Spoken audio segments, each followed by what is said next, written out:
Good morning, everyone, and welcome back to the second day of our Montana University System Board of Regents meeting. Let's start this morning with the Budget Administration and Finance Committee, and I'm happy to turn it over to Regent Lozar, who is chair of this committee. Chair Lozar. Thank you, Madam Chair. We've got 2 hours. I'm hoping to get it done in 3 hours. As per usual. We've got about half the agenda is in the consent portion of the committee meeting today. There's a couple things I just would want to walk through on the consent agenda really quick, and then sort of dive deeper into probably the bulk of today's committee meeting is going to be around some of the things that we talked about and Clay teed up yesterday in his commissioner's report around the budget, some of the activities coming out of the session as it relates to different parts of our budget, and this agreement that we've had with the legislature around CTE, and then we'll talk about performance funding a little later. So starting with the consent agenda, before we ask to see if there's anything that needs to be moved down or members of the committee or other board members want to move down to pull down to discuss a little more deeply. We got a few things on here, an employee equity interest, an operating agreement between the college and the foundation here at Helena College, an update on labor agreements. We've got 4 labor agreements in this consent agenda, leaving 2 of the 25 remaining. I know that's something we've talked about in previous meetings about where we're at in terms of our total of bargaining agreements, a staff item, and then some maritime faculty. So is there any member of the committee or any individuals on the board that would like to move any items on the consent down? Seeing none. Thank you. All right, so let's dive into information item A. This is the budget update. We had a pretty robust conversation in our committee meeting. That was last week.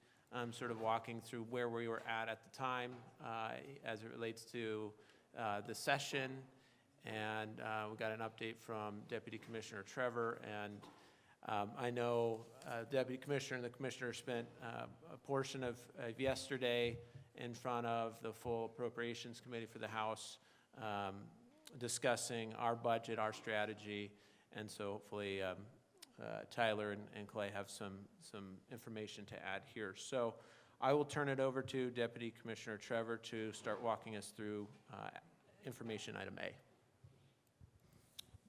Mr. Chair, members of the committee, good morning. I'll start in with House Bill 2, and then we can talk also about the pay plan, and then I know that there was some interest to explore more of the details on our long-range building program and how that's progressing through the session. So I do a real brief, I could probably sum up House Bill 2 in a couple sentences, which are, it doesn't look much different than it did, at least currently, when it came into the session. So the governor's budget has held up well for us, and the takeaway point is we have everything in there except the financial aid piece with the need-based aid, and the match with the foundations has been reduced from a $5 million biennial fund down to $2 million.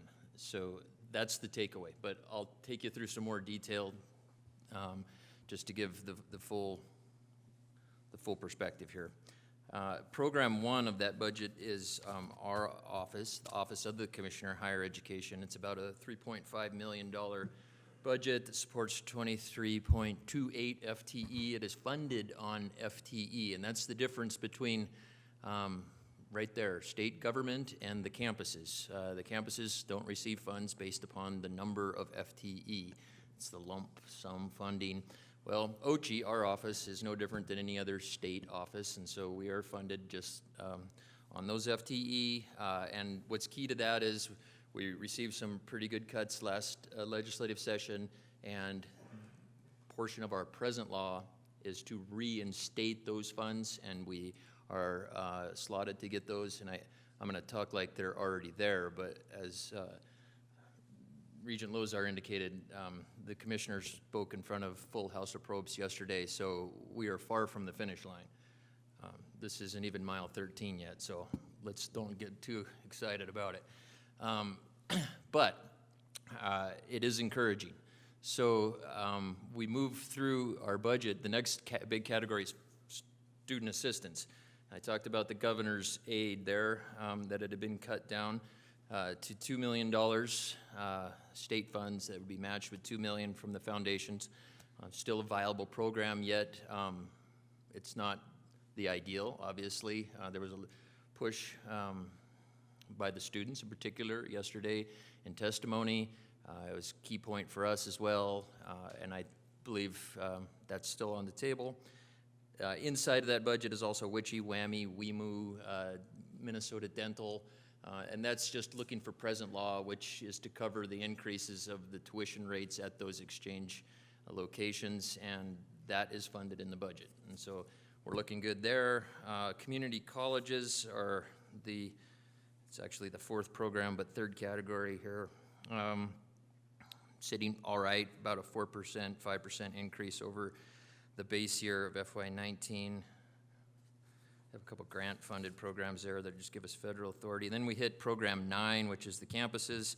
The $24 million for the tuition freeze still there, and a lot of questions about that. I don't know if the Commissioner wants to take a sidebar there and talk about it or not, but we were, as expected, grilled pretty strongly by the committee yesterday, and we felt that the outcome was good. The connection with performance funding clearly in everyone's mind on that committee, and so that's applicable to this conversation. Our next item here is to talk about some performance funding updates. What else is going on in Program 9? Yeah, so we move on to the agencies. They have a 3% increase, still holding tight. Actually, some funding was added to the agencies in the manner of OTO. It's almost a tradition now for $100,000 per year to the Seed Lab, $55,000 per year to the Wool Lab, and then the Data Preservation Program in the Bureau of Mines for $300,000. Tribal colleges and the HISET funding for what used to be the GED, $175,000 per year. And Mr. Chair, that about rounds out House Bill 2.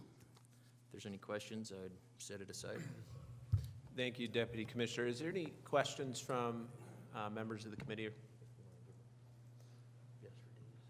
Seeing none, I just want to make maybe a comment and a question. So the comment is, I don't think yesterday we had took the opportunity to thank the Commissioner and your staff for what has been a very successful session so far. I know all the prep work you put into every one of the bills, and in particular, the work around House Bill 2 is much appreciated, and obviously things are moving well for us. It seems like maybe the one area where we haven't had as much traction as we were hoping was around the financial aid. And so curious sort of what a strategy may be, or sort of what a process may be as we look to, and really thinking about, some of the governor's comments yesterday about this being a priority of his as well.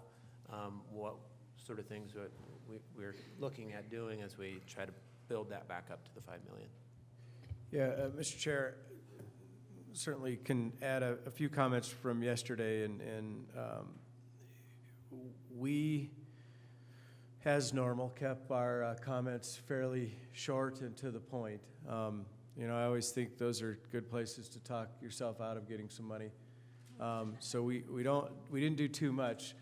We essentially concurred with the recommendations coming out of subcommittee as it related to all the other programs, and save the one, and that was the need-based aid. And we certainly I asked that they reconsider that. We talked a little bit again about the leverage from the foundations. And then the majority of the student proponent activity, which was, you know, I think the exact right mix, but we had probably 10 or 12 students there that spoke, and all spoke to that end, and that will be continued forefront. You know, it's hard to say. We had a lot of interest. We got a lot of questions, good questions that I think indicate that they continue to want to find ways to be supportive of what budget is moving through. Performance funding absolutely was a real key component of that, and I've often said in earlier conversations that yes, we have that money, and yes, it's in our budget, but yes, I think the legislature still very much identifies that as money they gave to us for performance funding, and that became crystal clear again yesterday. In fact, the chair asked me to expound on what I'd already said around performance funding and how it's working, and we talked a number, probably half of the questions were surrounding that and sort of leading into our next shared policy goals, which I know Deputy Commissioner Trevor is going to spend some time on. But yeah, as far as the strategy moving forward, I think that is the, you know, assuming, and I'm superstitious enough that I never count many chickens, but there's executive action scheduled for Monday. And just for a reminder, if it gets out of committee, then it'll go to the full House and transmitted to the Senate when it moves from the House, and then we go to Senate Finance and Claims, Senate floor, and then generally speaking, there's conference committees. And so we've got a lot of steps left. I think it's, for us, set up well. If we can get out of subcommittee with the majority of these programs intact, that leaves us one area that we really need to focus on, and that will be our focus. And clearly, you heard from the governor yesterday that that is his.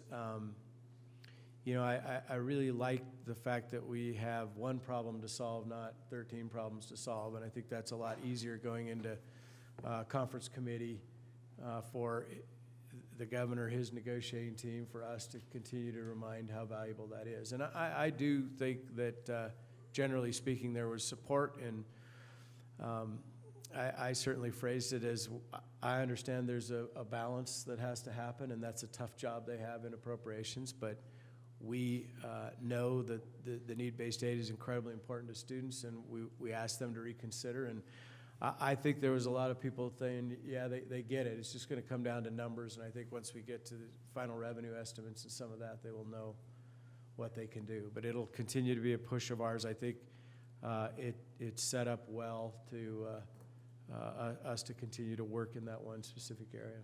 But I think overall, House Bill 2 sits in a pretty good place, and we'll just continue to shepherd it through. Perfect. Thank you, Commissioner. Any other questions? Yeah, Regent Sheehy. I just want to thank the Commissioner and Deputy Commissioner Trevor.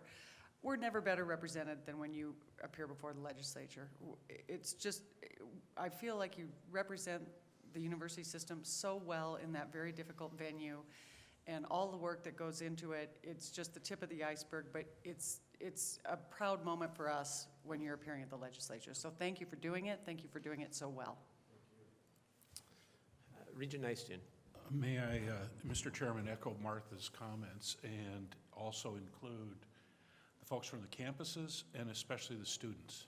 I can't think of a louder voice in the halls of the legislature than the students that go up there and tell their stories and really bring it right down to the local level as to why it's done. So I second Martha's comments and want to expand upon that to many other folks that put in tireless hours, miles of nasty, snowy winter roads, and being away from family and things like that. It is a major lift, and you all do such a great job. And the other thing is, and it's never always been this way, is a cohesive nature working with the community colleges and a lot of other constituencies. We go up there with one voice, and to me, that is huge. We just have to keep doing it. Yeah. So thank you for bridging whatever gaps come up from time to time, so thank you. Good points, Regents. And I think that was kind of the basis of the question about financial aid. I know the commissioner, and particularly the deputy commissioner, through the interim worked very, very closely, maybe more closely we've worked with an interim committee in years, particularly on that issue. And so we thank you for the work on that. We look forward to seeing where this lands. If there's no other questions in House Bill 2, we can move on to maybe addressing the pay plan. Yeah.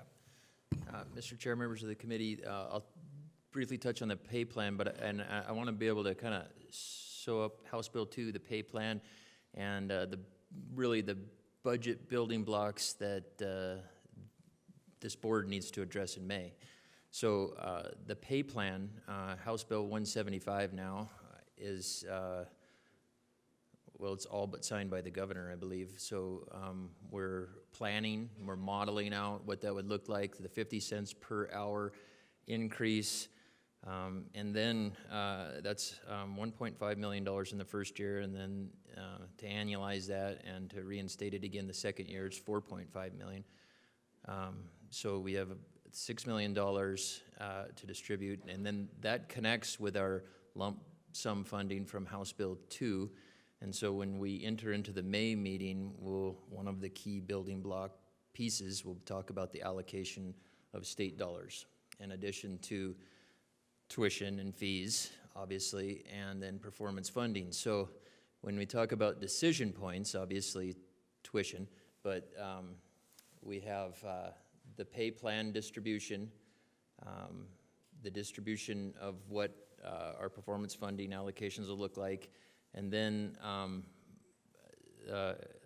sort of an overall look at our operating budget metrics, similar to a fashion that we did 2 years ago, keeping a particular eye on state support per resident student, the average there, any outliers, distance from the AV. So that's a key part. So those 4 categories will be kind of incrementally laid in front of this board in May. Any questions on the pay plan or building blocks? Seeing none, if we could transition to long-range building plan. I know this is something we focused on a lot, and there has been some movement in the session regarding infrastructure. So some background beyond what you've shared yesterday would be helpful. Before we leave that, can I just make one final thought on that? Because we also got some questions about the freeze, and I talked about it extensively in November. I won't go all the way back through that, but I think it's incredibly important that we all remember, and when we're asked about it, that we recall the freeze isn't limiting opportunities. The freeze is essentially asking the state to buy down a tuition increase that otherwise the students would have to pay. And I don't know if that's always fully understood. There certainly was some questions about that in the committee, and I think we got to where we need to be. But we are not seeking a freeze of all expenditures across the system, which would create challenges and would create this sort of concept of a cliff at the end. And then what are we going to do next biennium? We are seeking that the state would participate at a higher level than they otherwise normally would, and curb any tuition increase that we would otherwise pass on to the students. And I just think that's such a key component of what we're talking about in this conversation, that it's important as we talk in our own communities that people understand what's behind the kind of catchy soundbite of a freeze. It really is a tuition buy down that we're asking the state to participate in. And you know, we also should extend some appreciation to the governor and past legislatures for the work that they've done. We still remain one of only a couple states in the country that can say they've had increased funding in higher education. It's come through that increased state support that ultimately yielded a curbing of tuition for students. But it really is about increased state support, and that's what we're asking for, and that's the deal that's laid on the table and that we hope will be supported in the next few days. Thank you. Thank you, Commissioner. Long-range building plan? Mr. Chair, members of the committee, so as what happens in most sessions, LRBP becomes a little bit more complicated than it was when it started. So there's actually 4 bills here that we'll talk about, and eventually could be 5 as soon as Monday. So we have House Bill 5, kind of the traditional LRBP bill that houses our authority-only projects. So we're not asking for any money there, just authority to build projects with outside funds, private funds, federal funding. And then inside of that as well, we ask for general spending authorities, so we're able to, outside the legislative session, complete some projects using that authority. That's $16 million of authority there that would come to the commissioner's office and then flow to the campuses. And then we have $4 million in deferred maintenance funding, cash. So that was $3 million last session, $4 million this session. It's without complaining, it's a fraction of our deferred maintenance overall liability. However, it's not, constrained funds. We're happy to get it. House Bill 14 is the vehicle for the projects, starting with Romney, and then we have the dental hygiene clinic facility, and then the greenhouses or labs at the ag experiment station. So $32 million for Romney, 4.25 or 4.5 for the dental hygiene. What is it? My memory's starting to get fuzzed over with a lot of numbers. Somewhere around 2 million for those greenhouses. Anyway, I'm looking at Mr. Muffick because this is where I'll look to him here on these next bills for some more detail too. As you have questions, I'll just kind of tee him up.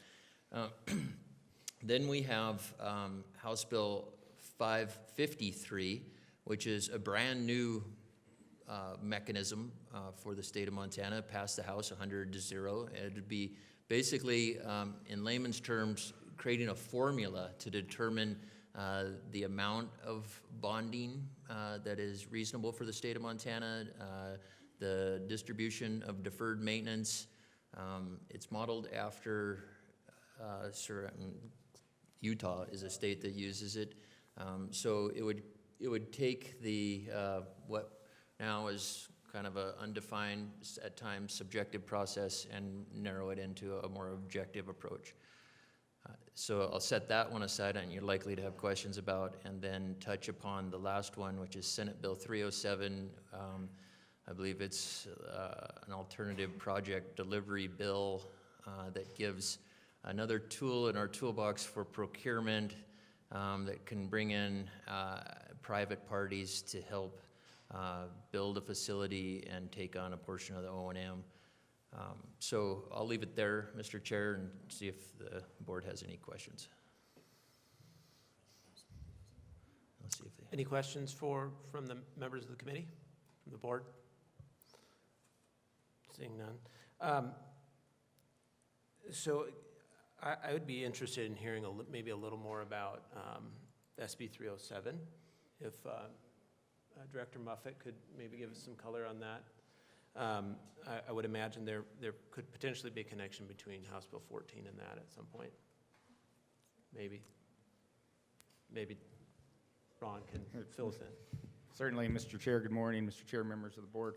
So, as Deputy Commissioner Trevor said, Senate Bill 307 provides us an alternative delivery process. Right now, we have 2 processes for when we go take on a project. Low bid is one, and a general contractor construction manager is the other. This is a third one. It provides includes a best value provision, and it also, let me give you an example. Third-party involvement really would be what it's focused on. So say a company comes in, private developer, wants to put in a new boiler system, HVAC system, becomes more efficient with the new system. The developer is the one who is the initial cash outlay, and then, so they take on the debt. We don't have to take on the debt. They improve the facility, then we would pay them some operations and maintenance over time. with the efficiencies that we've gained from a more efficient boiler. So that's an example there. So it's really a different tool, as Deputy Commissioner Trevor said, that's in the procurement bidding process. Thank you, Director Muffick. Any questions for Director Muffick on that? In terms of, what is it, House Bill 553, where does, I know it's kind of a formula right now, and there'll likely be another bill that's connected to that, but where does the university system fit into that at this point in terms of the potential capacity that we're looking at or they're looking at on that bill and some of the needs of the university system? Mr. Chair, and so in that bill, there is no actual infrastructure. That's one of the things. So there's no projects in there. It's really designed at what's the right capacity for spending moving forward. And we had several conversations about this along the way. You know, some states have done it different. Is there a committee that then would assign priorities? Where it is left right now, and Ron, correct me if I'm wrong, but the legislature moving forward would establish those priorities on a 6-year kind of moving forward average, and they would assign priorities to projects as projects come forward from the governor, from all throughout state government, and that would be part of each biennial session, is to set that priority list moving forward. And then similar as we've done our LRBP is, I think, how they envision it. It's obviously quite new, but that as projects get completed, then other projects move up, and it sort of creates a pathway to get these done instead of we come back with the same list and see how it goes every time.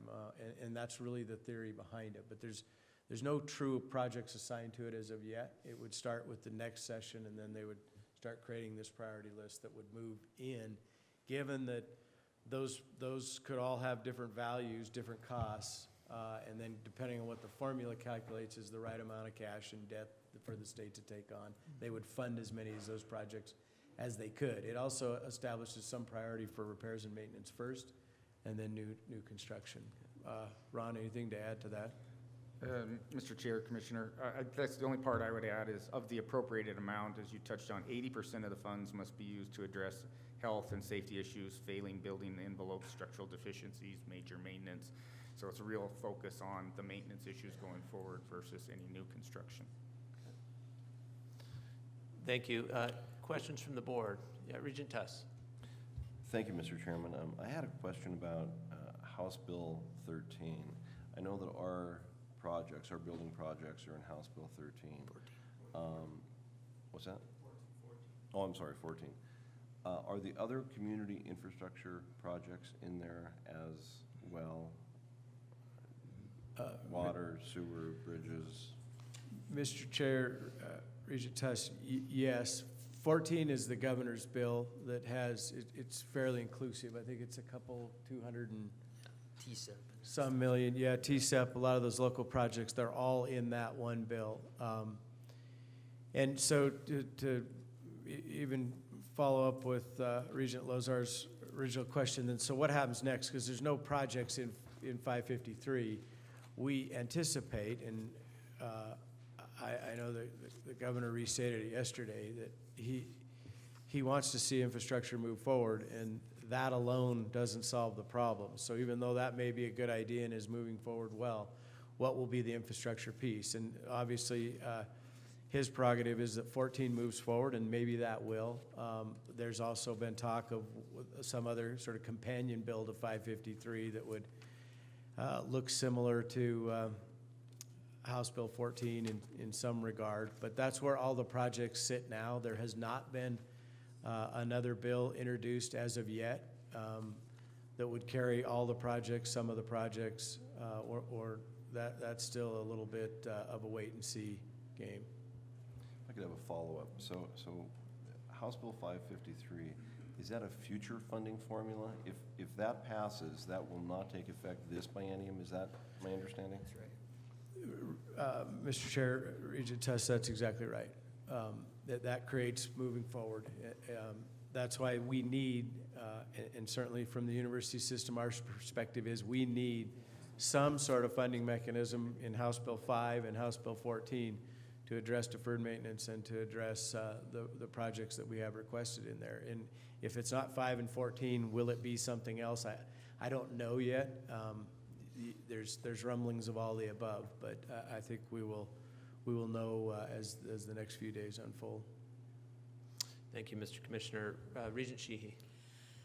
We've had some events recently on our campuses that seem to highlight some infrastructure concerns. Kind of ironic that some of these things happen during the 2-year cycle of our legislative session. Does that create any urgency in what we're doing, even though they aren't on our program list? It just seems to me to really highlight the problems that we're going to experience if we don't start really addressing our infrastructure. Yeah, Mr. Chair, Regent Sheehy, you're exactly right. And this is a conversation the board's been having since I came on here. We really don't have, as a state, a mechanism for how we're going to deal with any state buildings and the deferred maintenance. We've kind of argued as a state over new projects as they come forward, and a project like Romney Hall that essentially is deferred maintenance, that would take a tremendous amount of deferred maintenance off the books for us, but those projects need to happen. And I think that's why everyone's really encouraged about 553. And as Ron said, it targets a lot of the funds available out of that toward repair and maintenance. And that's been a key component of it. We as a state, we as a taxpayer, we've got to start looking at some of the infrastructure needs. You know, it's interesting looking at some of the 6 mil conversations. There was a real expanse of higher education following the Second World War, and a number of these buildings embraced that too, right? They're 50s, 60s. There was so much development at that time, and they are really maturing, much like me, a 60s model. They're going to need some maintenance, much like me. And so I think it is a key component. I did suggest yesterday now that we have 2 former gymnasiums that are going to need some repair, and that's certainly, there were some questions about it, and you know, we're going to continue to do the absolute best that we can to maintain those buildings with what we can, and we do use student fees, tuition dollars, and others to help support the maintenance going forward. As Tyler said, that $5 million doesn't begin to touch the problem. $4 million, 3 last session. So we're relying on other university funds to do what we can do. But I really do believe, and whether 553 is it or what, we have to, as a state, come up with a comprehensive way that we can address maintenance issues moving forward, because we have a lot of buildings around the state that are sort of maturing and in great need of repair all at the same time. Any other questions from Regents? Seeing none, let's transition, same item to the shared policy goal update. Deputy Commissioner Trevor. Mr. Chair, members of the committee, I'm glad that we kind of backtrack a little bit here to the shared policy goal, because it connects directly with House Bill 2 and the tuition freeze. So during our subcommittee, this was a continual topic, and that is career and technical education, and questions about how does the university system performing in that area, how do we expect to grow that area, and it just kind of culminated, as it has in the past, similar to performance funding, with the interests of the legislature kind of asking us, how do we get our strong ideas and convictions to be taken up by the university system? And so we offered them, as we have in the past, an avenue through a shared policy goal. And I think it's kind of helpful to take a time out on what is a shared policy goal and how we handled it in the university system in the past. You got to rewind all the way to about 2003, when the subcommittee of, or a interim committee on education focused on higher education, met with the Regents for a couple of years. It was called Post-Secondary Education and Planning. Well, it's been so long since I've said that word. So PEPB was the name of the subcommittee. It has, each one of those letters means something.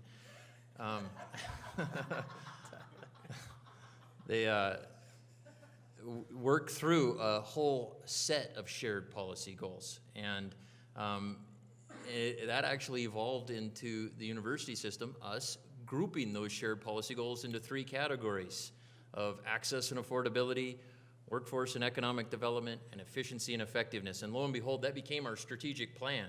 So our strategic plan is based around shared policy goals that were developed between the legislature and the university system. And there is actually still a document that runs parallel to the strategic plan called the Shared Policy Goals. And every interim, we're asked to identify, demonstrate progress made in those areas through metrics. And those metrics are listed in the Shared Policy Goal document and also listed in our strategic plan. So this long history of shared policy goals came natural, basically, to addressing the topic, which we don't have a formal one on written up like this on performance funding, but it was done the same way. Last session, I'd remind you that there is one on state support per resident student and taking a look at what the average is and what campuses might fall in or out of a band of a 2,500 plus or minus funding.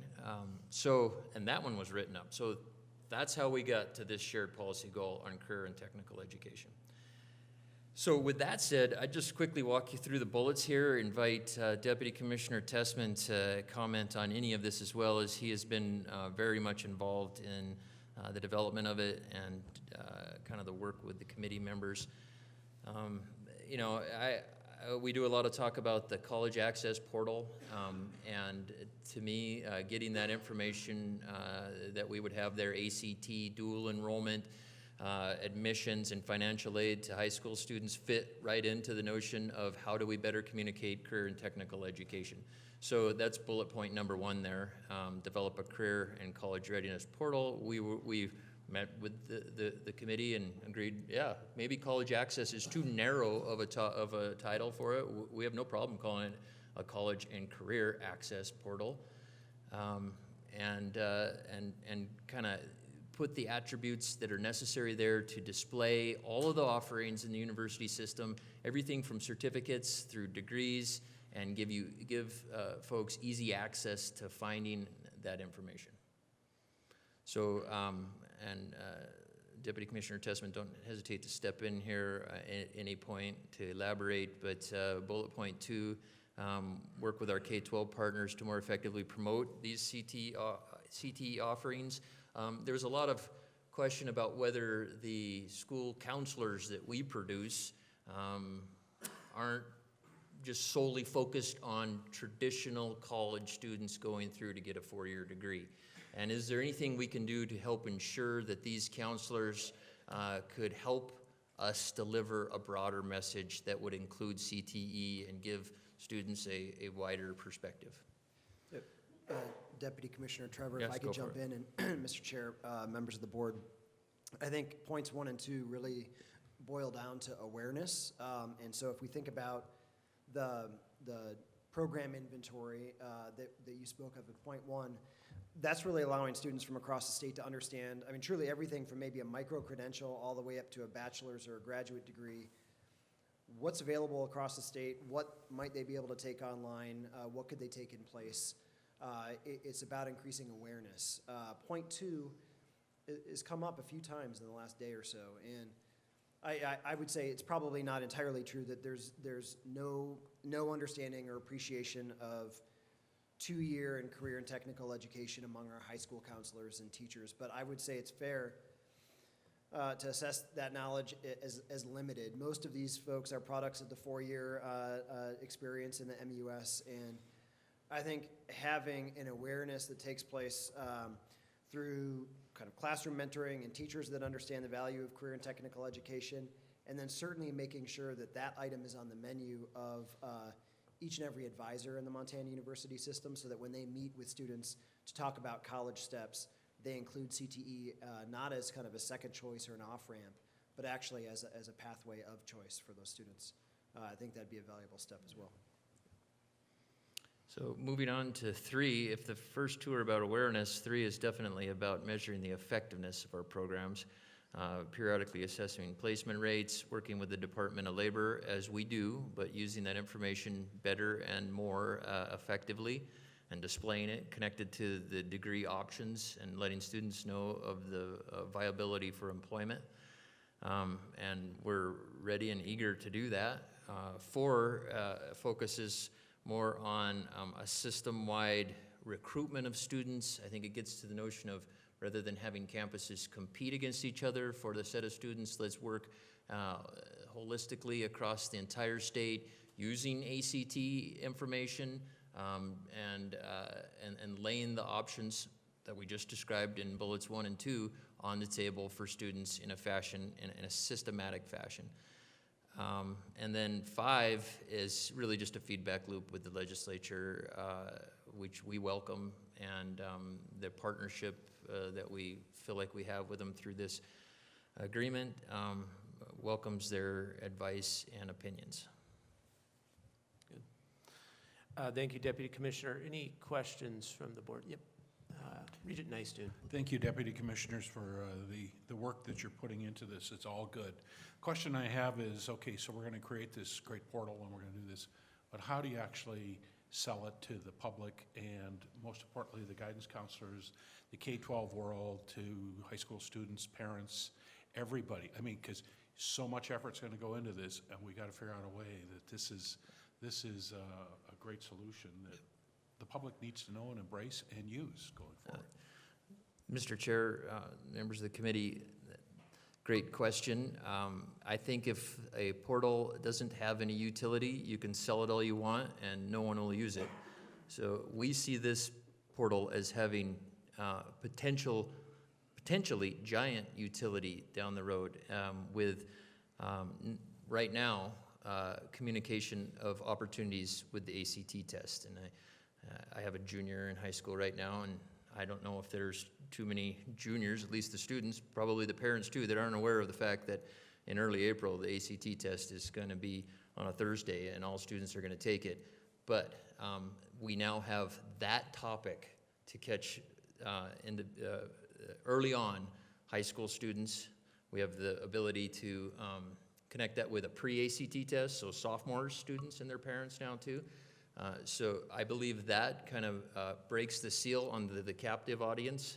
And then inside of that, we are saying, oh, by the way, here are our offerings and the opportunity for free college classes while you are in high school. Now I'm a high school parent, and now I'm really paying attention to this.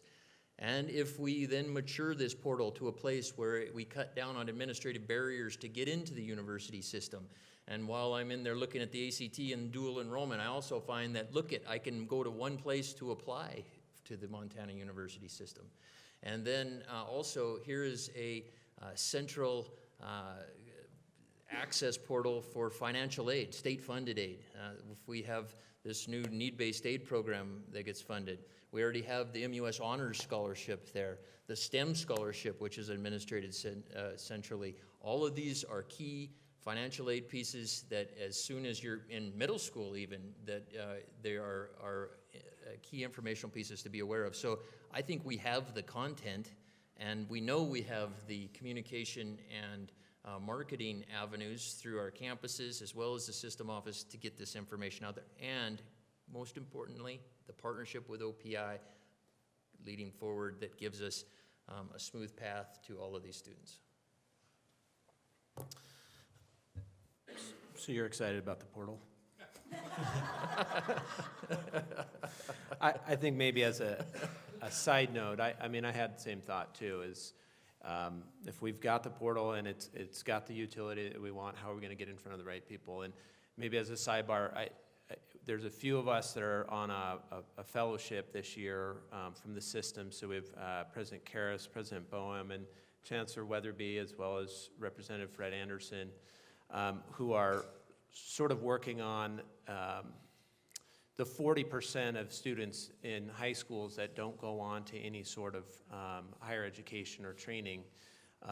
Who are those individuals, and how are we going to speak to them? So we're going to be working with some consultants over the next 5 to 6 months to really figure that out. And this is the fact that we are building this portal really dovetails well with the sort of project that we've selected as fellows to really focus on, because it's all about getting this in front of the families to know that this thing exists and that there is the function and the utility, as you mentioned, to make it worth their while. So I think this is something that's, the deputy commissioner and the commissioner are really working closely on, something that we're going to be working closely on, so that there's the awareness that exists for students and families. If you go back to the community conversation yesterday, it was all about context. It was all about sort of moving between sort of formal and informal, and being aware of what's in the system and what the benefits are of those unique characteristics of, particularly with CTE. And so I think this is not only plugging the gap in the community that we heard about yesterday, but it's also finding the efficient ways for us to be able to have one portal and one place for our students to go and to learn and to take action. So I think this is absolutely timely. I think the makeup of the shared policy goal in partnership with the legislature around awareness, effectiveness, promotion, and reporting makes sense. It aligns with what we've done in the past in other areas, and we look forward to seeing this move forward.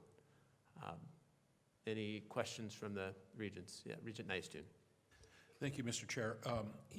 In accordance with this, let's just assume we're very successful in driving more students, that 40%, into our campuses. I'm concerned that are we dedicating more resources to the developmental education piece of this as well? Last night, Regent Tuss and I heard a comment, I think, from you, Deputy Commissioner Tessman, about the challenges we have with retaining students by virtue of people they tend to wash out. It's a tough slog for some people, even coming out of high school, to matriculate into college and then be proficient and be able to pass math and English and writing and a number of things like that. So I guess I'm saying that while I'm not saying developmental education needs to be a part of this, I think we should get out in front of this and say, are we dedicating enough resources on campus to focus on that in the future? Thank you. I think that's a good point, Regent Nystuen. Just to wrap up this particular item, just in terms of, has this been signed off, or is the policy goal completed? Yeah, today, in fact. Today? Getting the signatures today, yeah. Okay. Excellent. Let's move on to information B, performance funding underrepresented groups. Deputy Commissioner Trevor. Mr. Chair, members of the committee, we've already done a fair bit of talking about performance funding, but not in the vein of underrepresented groups. And it's been probably, at least a year where we received the message from this body that we needed to explore different avenues for doing a better job of connecting the underrepresented groups of low-income, veterans, non-traditional students, and American Indians into the funding model. And currently, and historically, we've used and measured those groups in the model, but only in the sense that they would add bonus points to campuses to kind of help them along.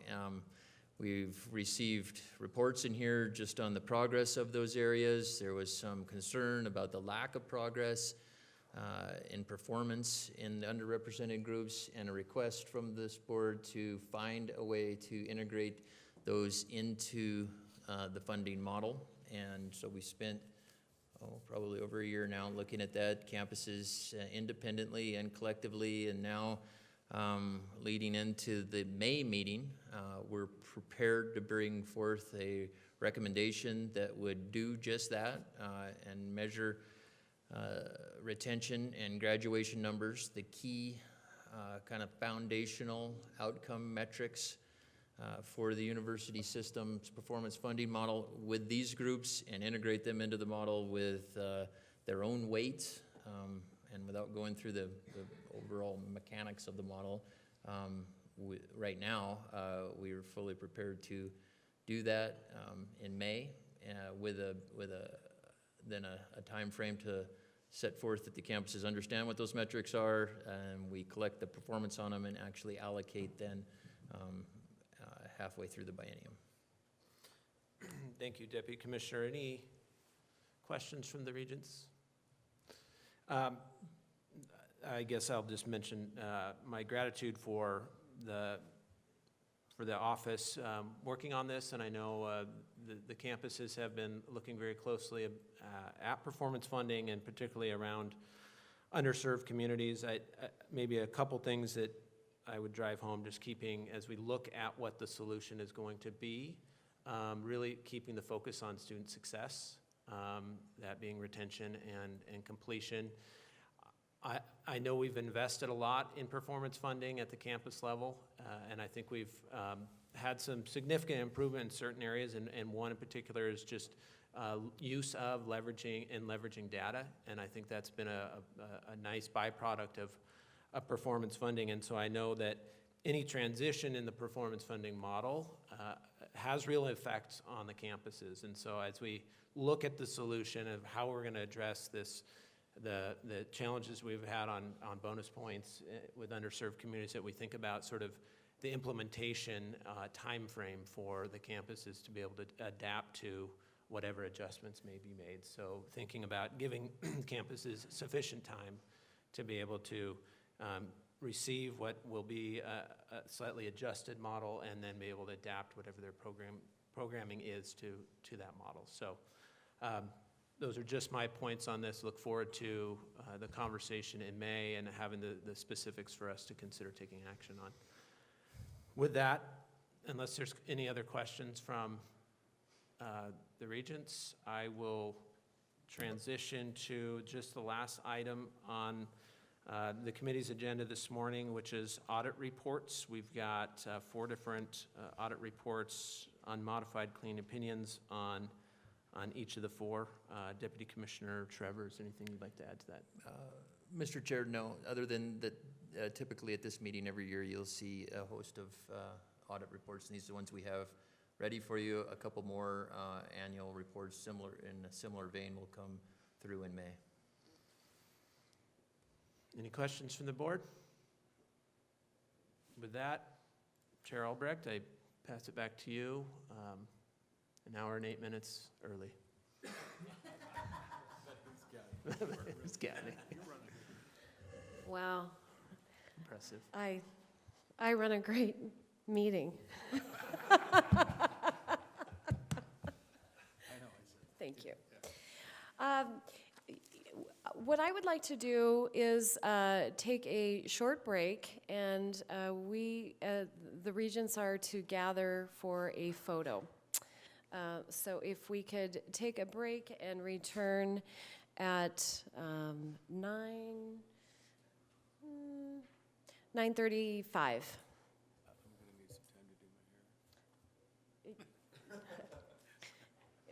Thank you.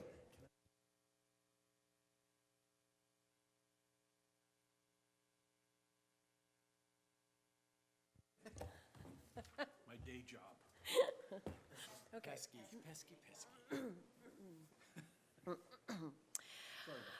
worry. Good morning. I would like to go ahead and reconvene the meeting.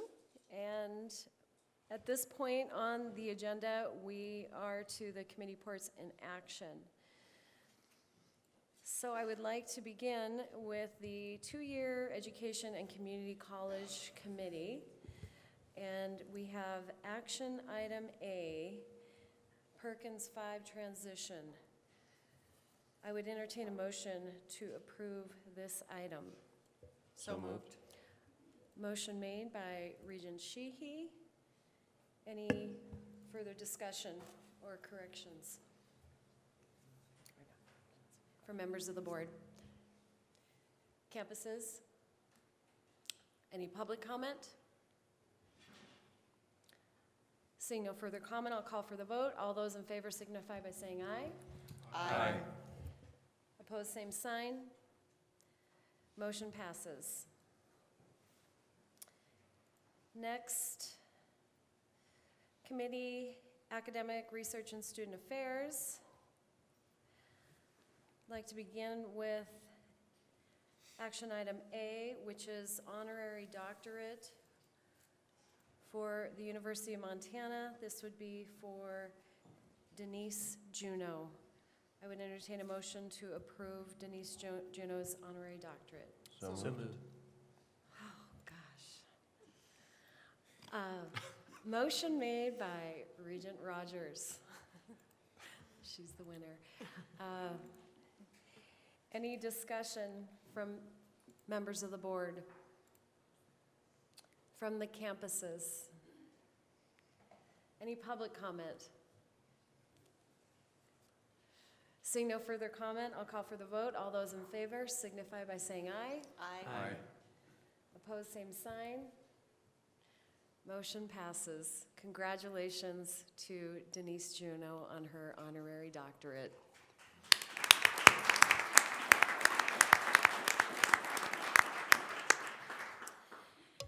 Action item B, honorary doctorate from the University of Montana for Dr. Bill Reynolds. I would entertain a motion to approve. So moved. Motion made by Regent Nice-Tune. Any further discussion from members of the board? Campuses? Any public comment? Seeing no further comment, I'll call for the vote. All those in favor signify by saying aye. Aye. Opposed, same sign. Motion passes. Congratulations to Dr. Bill Reynolds on the award of honorary doctorate from the University of Montana.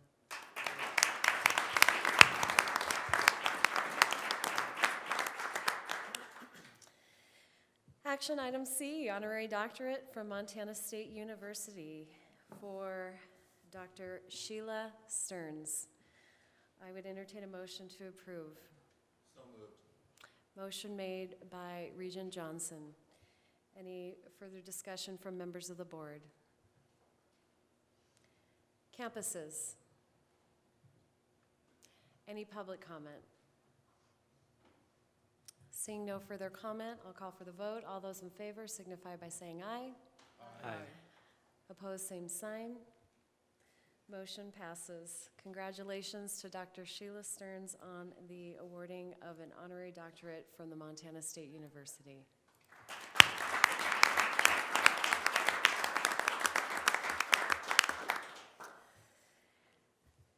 Action item D, mission, vision, and core themes, MSU billings. I would entertain a motion to approve this item. So moved. Motion made by Regent Sheehy. Any discussion from members of the board? Oh, Regent Sheehy.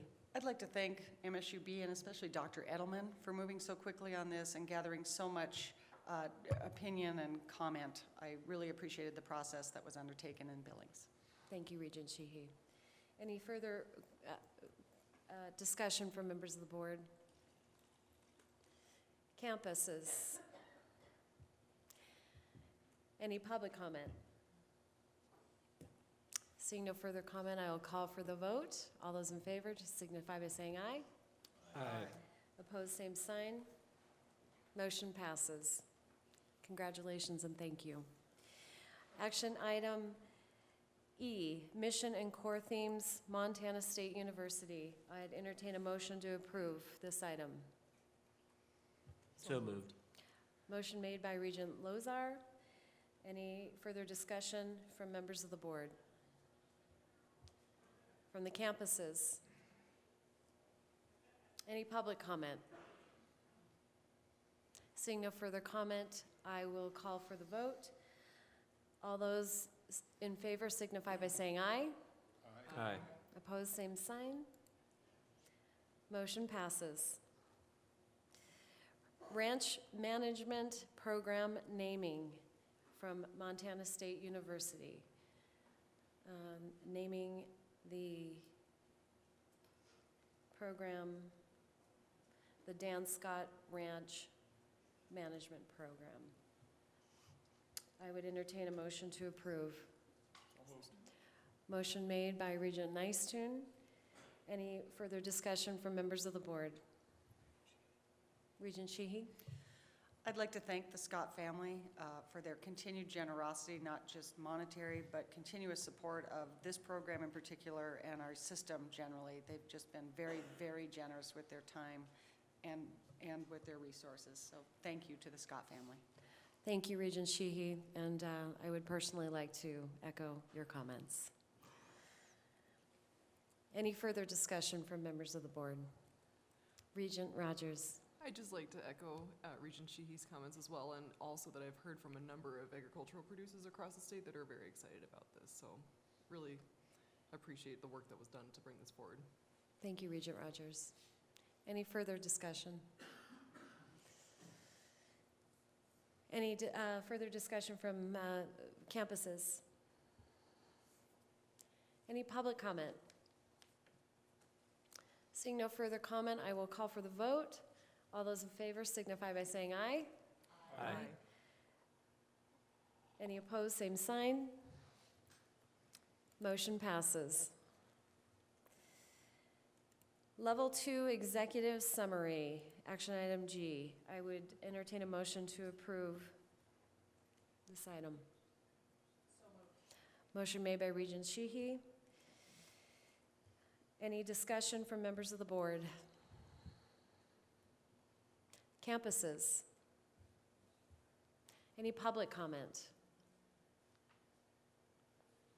Seeing no further comment, I will call for the vote. All those in favor signify by saying aye. Aye. Opposed, same sign. Motion passes. Thank you.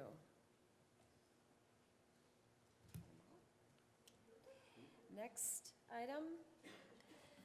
Moving on to Budget Administration and Finance Committee. All of the action items are under consent, so I would entertain a motion to approve items A through K. So moved. Motion made by Regent Lozar. Any discussion, further discussion from members of the board? Campuses? Any public comment? Seeing no further comment, I'll call for the vote. All those in favor signify by saying aye. Aye. Opposed, same sign. Motion passes. Thank you. We are running ahead of schedule, and it is noted on the agenda that we, certainly these are approximate times. It's now time for public comment, and I would also encourage anyone who is either listening or have planned to submit public comment, they can certainly do written testimony.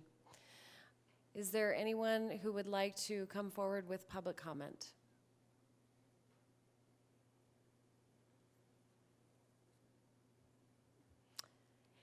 Any public comment?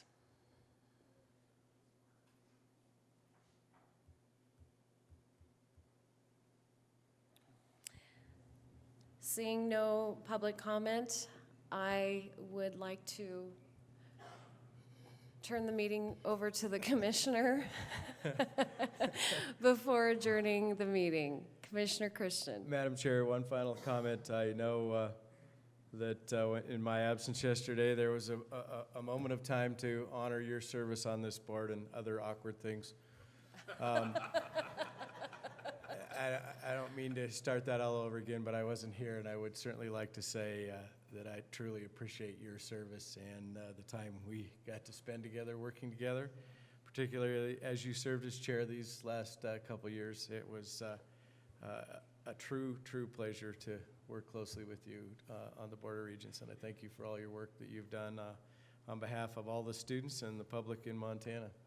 And I would remind you, keeping with tradition, when you strike that fine gavel for the final time, that is yours to take home with you.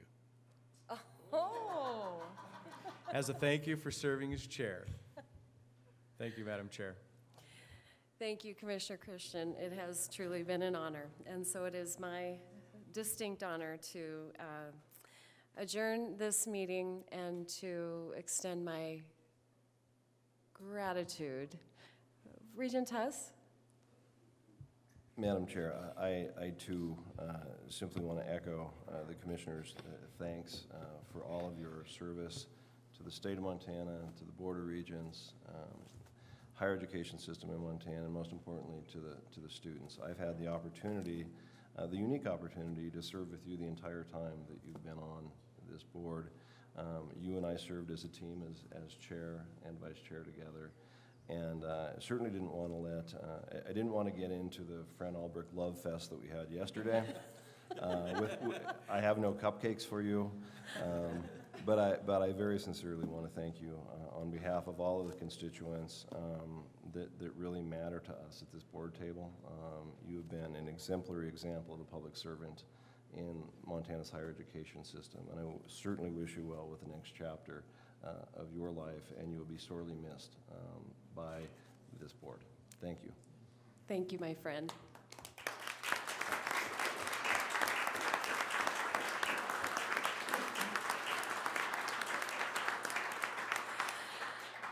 I would like to conclude this fest.